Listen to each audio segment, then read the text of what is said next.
Accidentally turned it. There we go. What's up, Jackalopes? I'm Hope. Welcome back to my channel. Today I want to talk about my July TBR, which is mostly for the Path or Pantheon readathon that's happening in July. This is hosted by Myth Take Reads, and I'm really excited about this. So the idea is that there were 10 teams, there were 5 Pantheons and 5 paths that you could choose from, and I chose to participate in the Path of War. And I'm really excited about the prompts for this. I didn't read a ton in June, but I'm feeling more motivated to read now, so I think that this is going to go relatively well. Fingers crossed. We shall see. But yeah, before I dive into that, I do want to mention my current read, which is The Witness for the Dead by Catherine Addison. This is my most anticipated release of the year, and it arrived on the 1st, just to ruin my readathon plans a little bit. But I'm really enjoying this. It's also extremely short, and I think I'll get through it pretty quick. But this follows Lara Kelleher, who is a witness for the dead, which means that he basically can experience the last memories of somebody who has died, and he's able to use that ability to like solve murders or resolve issues of inheritance, things like that. And this is following him as he is encountering, I think it's like two or three different big mysteries in the city of Amala, where he's now stationed as a witness for the dead. And I really like this so far. I started it, I'm like 30 pages in. The writing is lovely and I'm really enjoying that. I keep like pausing to admire the writing. But also I just love Kelleher as a character. He's very kind and compassionate, but he also has this really strong sense of duty to the truth. Part of the expectations for his job is that he is not allowed to lie, and he feels very strongly about that. He always finds the truth, so he always warns people that like he's always going to tell them the truth, whether or not it's what they want to hear, and that whatever truth he finds may not be what they wanted. So he's very duty bound to the truth, and it makes him a very interesting kind of detective character. But I'm really enjoying this, and I'm looking forward to reading the rest of it, which I think I'm probably going to get to very soon. Okay, next up, I'm also participating in BookTube Spin number 3, which is hosted by Rick McDonnell, and he announced it a month early, so we just get like an extra month to read the books. So he actually did 2 spins because the first book he got was very short. He decided to do 2. I've decided to use the 2 spins because when I made my list for BookTube Spin, I used all books that were things that I had newly acquired that I was excited to read. So yeah, those books are here in my Path or Pantheon TBR as well. I managed to work both of them in here, so I'll probably get through both of them in June, as long as I actually read them. I'm gonna try. So the first prompt for Path of War is Tyr, read a book with a disabled main character, and I have Monstrous Volume 1 Awakening by Marjorie Liu and Sana Takeda, which follows a young woman named Micah, but she is half arcanic, I believe is the term, and they're like, the arcanics are kind of animal or monster people. Like they have traits, like some of them are kind of cyclopses. There's one little kid who's like a fox child. He's got fox ears and a tail, and he's adorable. But there's all these arcanics, and she's half arcanic, and she is trying to find someone or figure something out. I'm not sure exactly what. I'm not very far in yet, so I'm not fully sure of what her motives are and what she's trying to achieve. But she's trying to find someone, I believe, and this has kind of pushed her to basically end up in the middle of an enemy fortress totally alone to try and achieve her goals. So that's interesting, but I'm using this for the Tyr prompt because she is missing her left arm. There was a war at some point previously, and she seems to have lost her arm in the war, or subsequently lost her arm. So she only has one arm, and then occasionally I think like she gets like a demon arm or something. So that seems interesting, and I've heard a lot of good things about this. I'm really liking the art style in this so far, so I'm excited to read some more of it. I know that a lot of people love this series, and I'm hoping that I will like it as well, but we shall see. The next prompt is Aries, read a dark story, and get my grip on it here. I have all of the books right here, just, you know, forgot to bring a table. It's fine, don't worry about it. For a dark story, I have The Helm of Midnight by Marina Lostetter, which is set in this world where this infamous serial killer named Louis Charbon died, but now someone has broken into his tomb and stolen his death mask, and somehow this is allowing him to start killing again from beyond the grave.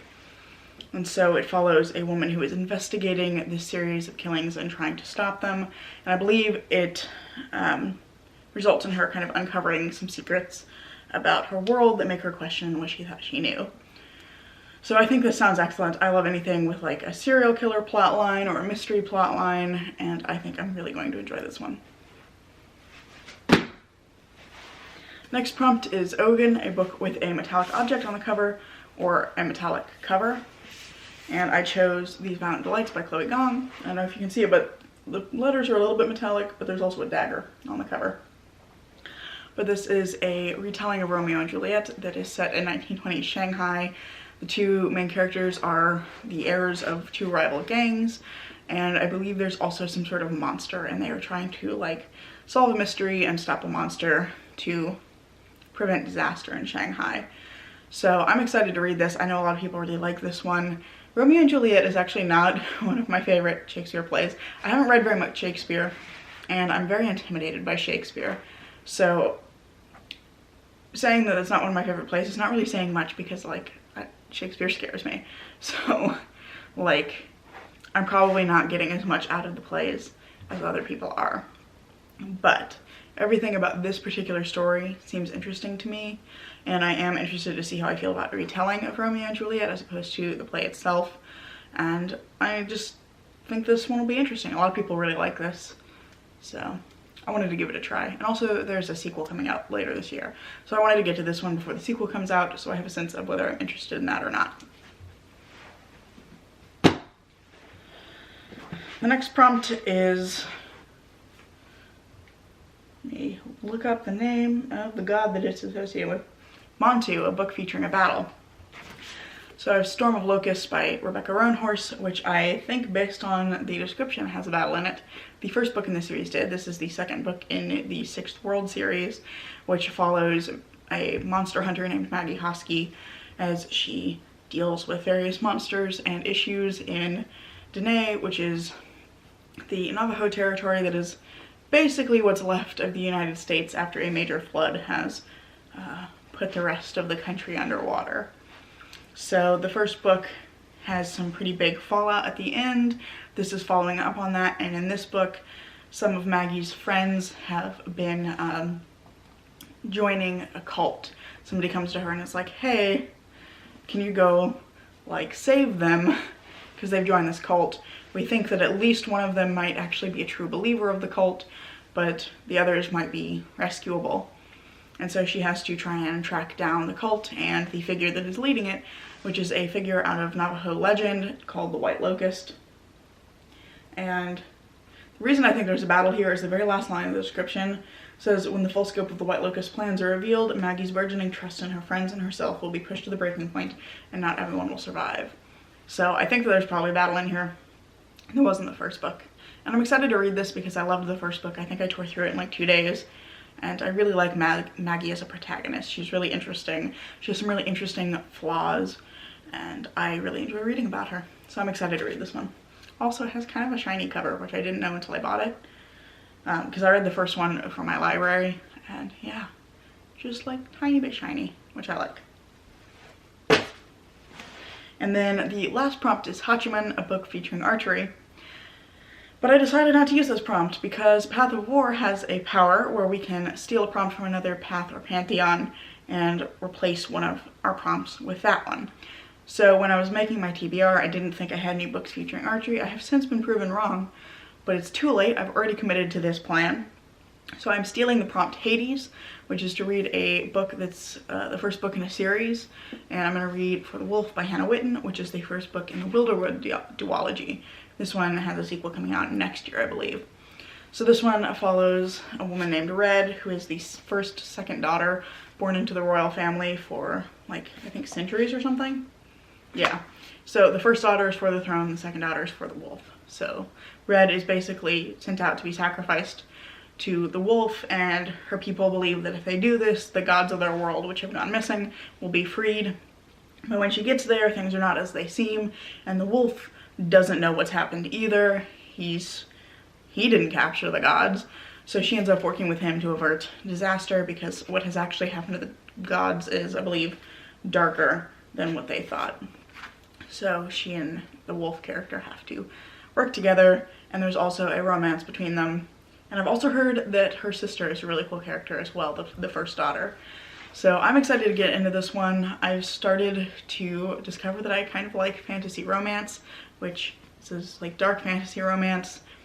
And I also am becoming more interested in retellings. It's a Red Riding Hood retelling, so I'm excited to get into this one. And I've seen some snippets of the writing, and what I saw suggests to me that the writing is really beautiful in this book. So I'm very excited to get to this one. But yeah, those are all of the books that I have for July. I'm not going to commit myself to reading any more than that, but I might. I actually read quite a few books in the first couple of months of the year. I read like 6 books in January, 7 books in February. And then my reading took a nosedive when my classes started to get a little more busy. So I'm hopeful that now that it's summer and we're kind of through the big difficult stuff I had going on at work, I'm feeling more motivated to read. I think I'll be reading some more. So I'm not going to commit myself to trying to read anything more than those books, but it's possible that I may read more than that if it goes really well. But yeah, that's all I have for you today. Thank you so much for watching.